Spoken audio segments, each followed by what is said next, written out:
tarde, chamo-me Sónia Pina, sou responsável de comunicação no Instituto de Telecomunicações e estou hoje aqui no Museu Faraday com o professor Carlos Salema para uma curta conversa. Nascido em Ponta Delgada, Açores, o professor Carlos Salema apresenta uma trajetória profissional e pessoal que merece um lugar de destaque. Com a excelência de um percurso académico com duração de mais de 40 anos, Carlos Salema passou pelo Instituto Superior Técnico, onde obteve o título com distinção de Engenheiro Eletrotécnico, fez uma incursão à Universidade de Londres, onde obteve o grau de doutor na mesma área, e já de volta ao Instituto Superior Técnico, obtém por unanimidade o grau de agregado na mesma área disciplinar, tendo ascendido a professor catedrático em 1979. Recebe, mais tarde, o merecido reconhecimento do professor emérito, sendo agraciado com o grau de doutor honoris causa pela Universidade de Aveiro Interior. Boa tarde, professor Carlos Salema. Gostaria que nos contasse mais desta sua trajetória. Quais foram as suas motivações por trás deste seu percurso académico e que balanço faria hoje? Vai fazer uma pergunta difícil. Mas lá ver, eu nunca pensei ter outra profissão que não fosse engenharia. Eu gostaria, desde bastante miúdo, ser engenheiro. A história de ser, porque eletrotécnico, não há assim uma razão muito forte, para mim, não há uma razão muito forte para ter sido eletrotécnico. Há uma razão muito mais forte para ter sido rádio, ligado, portanto, com as comunicações. Isso começou quando a primeira vez eu vi uma experiência que eu próprio fiz, segui um livrinho e tentei fazer, como é que com um pouco de fio, depois um fio mais comprido para fazer de antena. E isso é que é o mais engraçado. Uma pedra, que por acaso era um cristal de galena, e uma agulha que a gente espetava no cristal de galena, se conseguia ouvir a música ou as palavras de um rádio que emitia aí a uns 2 ou 3 quilómetros do sítio onde eu estava.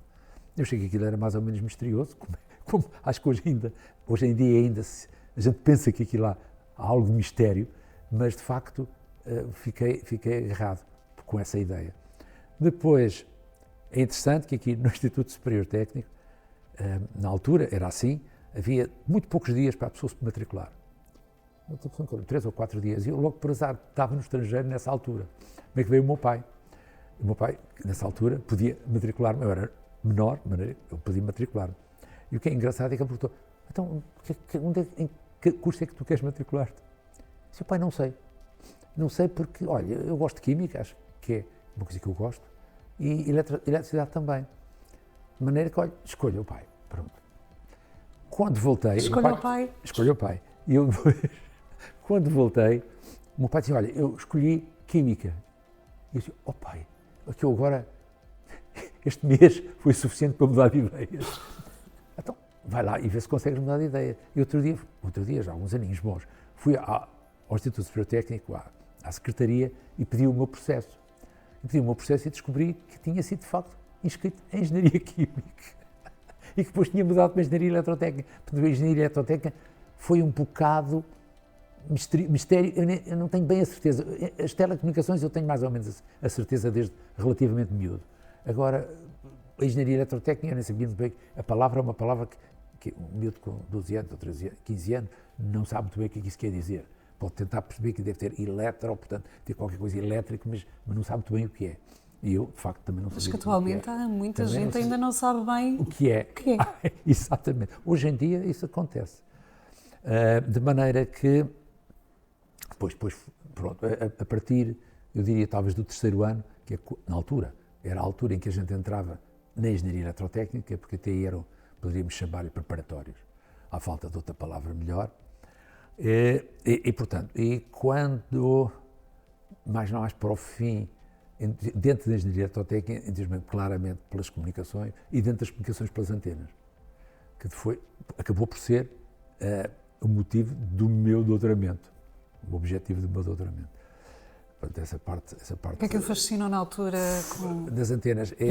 É aquele mistério, como é que é possível fazer com que o sinal que se gera dentro de um aparelhinho, que a gente pode ter na mão, é espalhado por todo o mundo, por toda eu diria, pela atmosfera, mas não tem que ser a atmosfera, pode ser pelo espaço livre. E a antena faz exatamente esse milagre de conseguir pegar o sinal que está dentro do emissor e pô-lo no ar, se quiser, no espaço, fora. É uma coisa um bocado misteriosa. De certa maneira, falar a palavra sentir, uma antena é assim um bocado estranho. Sentir os sinais que estão presentes aqui, hoje, em todo o espaço que nos rodeia, mas estão também no espaço livre, fora da Terra, e ser capaz de os captar e de os levar até nós e nos mostrar o que é que esses sinais têm. É uma coisa que parece um bocado misteriosa, parece um bocado assim estranha. Eu não sei porquê, talvez tenha sido por isso que me entusiasmou, mas não há dúvida que ainda hoje considero que o papel de uma antena, tanto na emissão como na recepção, é algo misterioso e difícil até... Continua a ser algo misterioso? Digo-lhe que é uma coisa que não era muito bem entendida. O projeto, ao princípio, das antenas eram coisas semi-mágicas. O projeto a sério de antenas é uma coisa relativamente, como tudo, moderno. Muito antes disso houve telefones, muito antes disso houve muitas outras maravilhas da técnica, houve gravadores até, antes de haver antenas.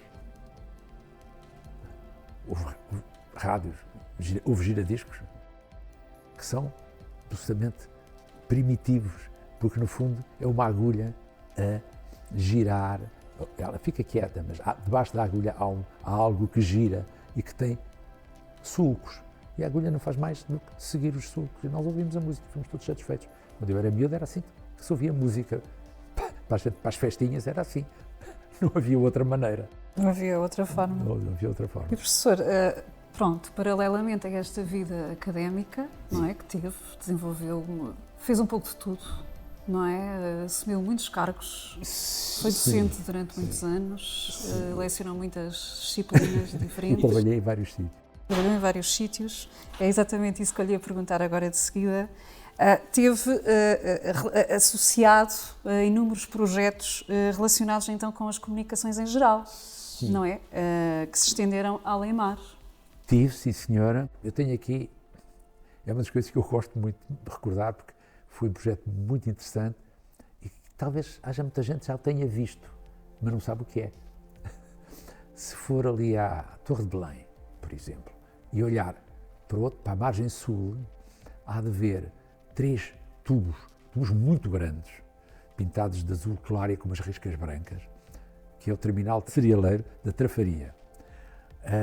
E eu simulei o terminal antes dele existir e estou convencido que convenci o responsável da EPAC a que ele tivesse aquela dimensão, porque muita gente não sabe que Portugal não produz cereais que cheguem para nós termos pão todos os dias.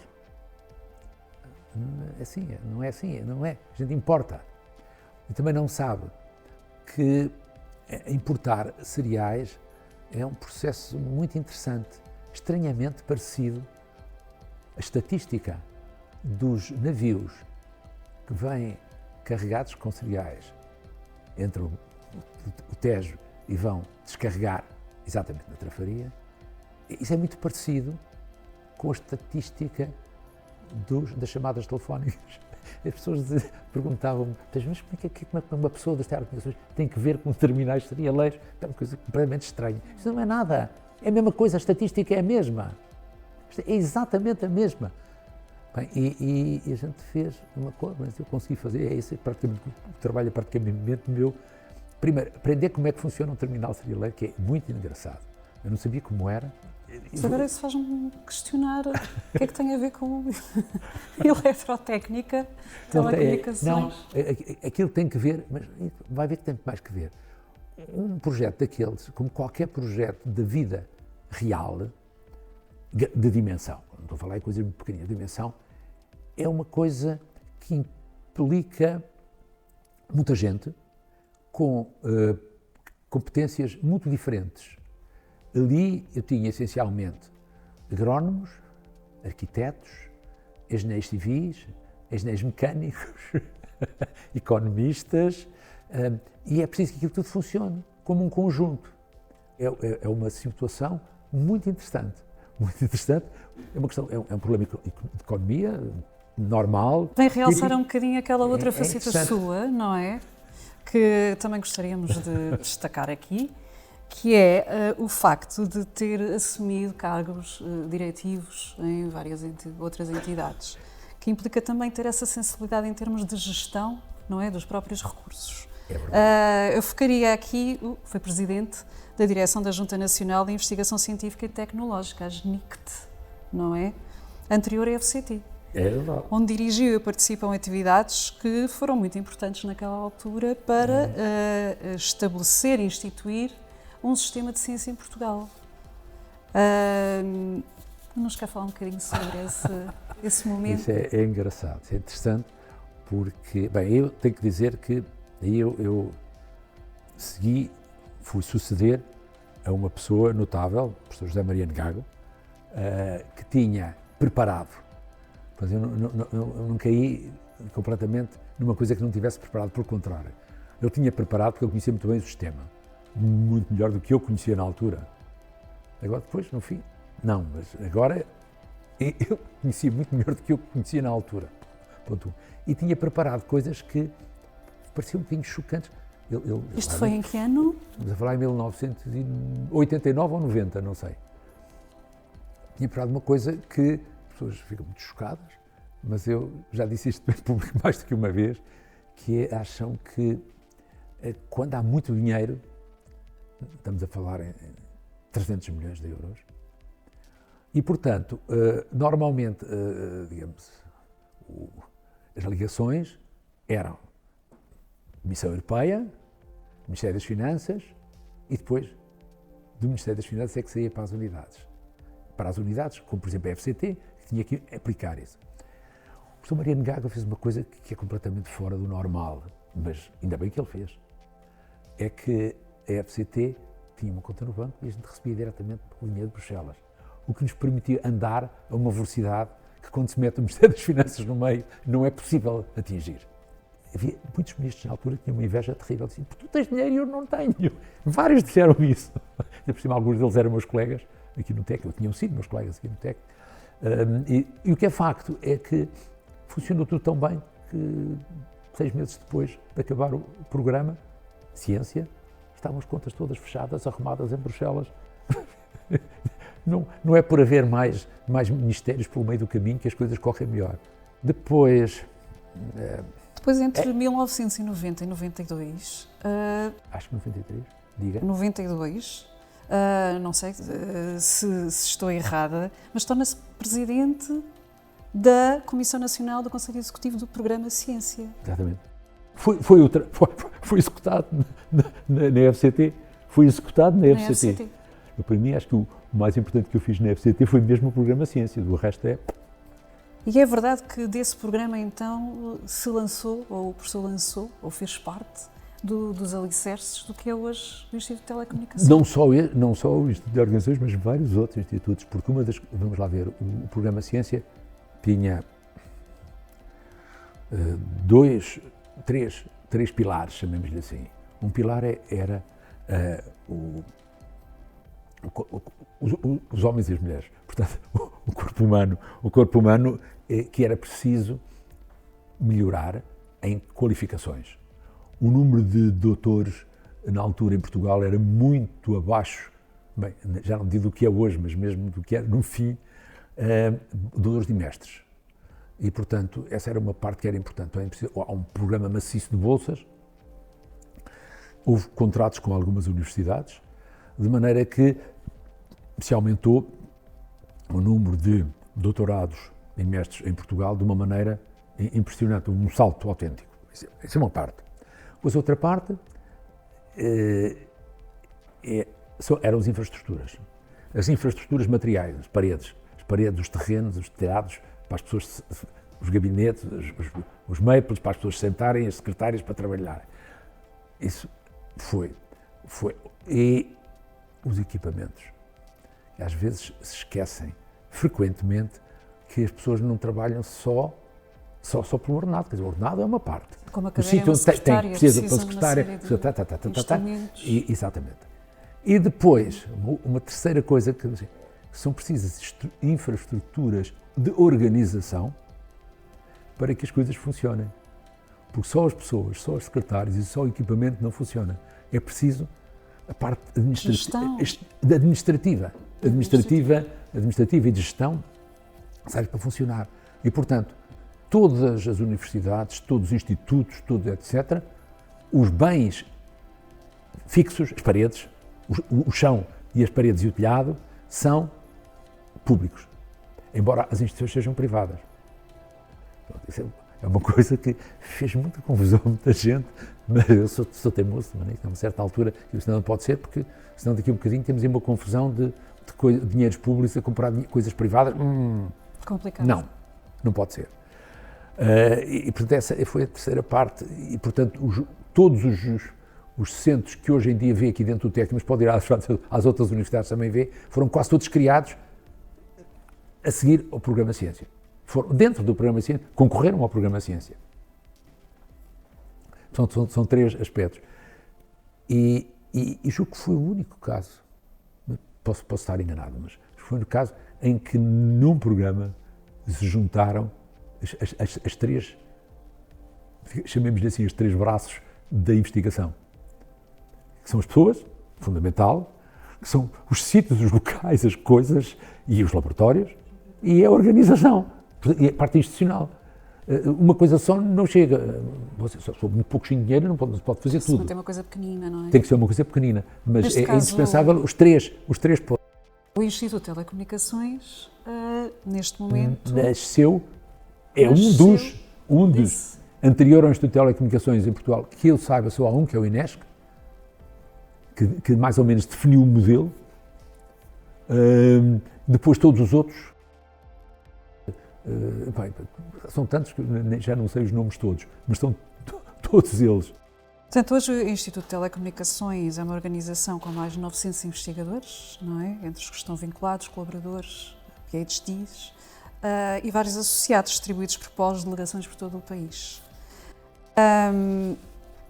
Interessante como é que surge este projeto, que já tem 30 anos de existência e promete ainda. Foi uma experiência, mas porquê? Porque há outra coisa que também tem muito que ver com a maneira como as pessoas em Portugal pensam. Em Portugal às vezes pensa-se que o pequenino é que é bom. O que às vezes é verdade, não digo o contrário. Simplesmente esquecem-se que em ciência não é hoje em dia, talvez há 500 anos pudesse ser de outra maneira, mas hoje em dia não é possível, é preciso dimensão. Porque para fazer quase qualquer coisa são precisas uma série de competências que não estão em uma pessoa, de certeza, nem sequer num número pequeno de pessoas. E depois é também preciso a instituição para fazer a parte administrativa, etc. E isso, muitos anos como delegado nacional, em Bruxelas, fizeram-me perceber isso de uma maneira óbvia. A pessoa sozinha não tinha qualquer espécie de hipótese de ganhar nada. Zero. Então, ainda ao lado do professor Carlos Salema, que só os mais próximos conhecem. Sabe-se que sempre praticou o desporto, tendo sido um grande atleta, inclusivamente praticante do windsurf. E também música. É verdade. Verdade? É verdade, sim senhora. É verdade, sim senhora. Tanto coral como orquestral. No coral é mais fácil, não tem menos preocupações. Sempre há mais 50 para disfarçarem as asneiras que a gente possa fazer. Podíamos estar lá a fazer de conta que... Pode-se fazer muita malandrice, mas na orquestral é diferente. Eu nunca me esqueço que um músico daqueles de carreira, muitos anos, me disse: pessoal, uma coisa que não pode fazer é tocar numa pausa. Eu acho que em 2 palavras disse aquilo que é essencial: não toque numa pausa, tudo o resto bem. Ficava sentado ao meu lado, mas cheguei a tocar numa filarmónica de Lisboa. Isso já é um estatuto algo profissional, não é?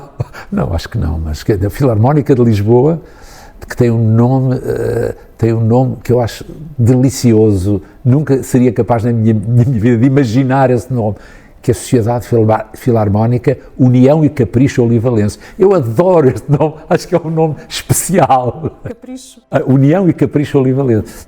Professor, vamos terminar por aqui, mas eu gostaria de lhe pedir uma mensagem que gostasse de deixar para todos, estudantes, investigadores.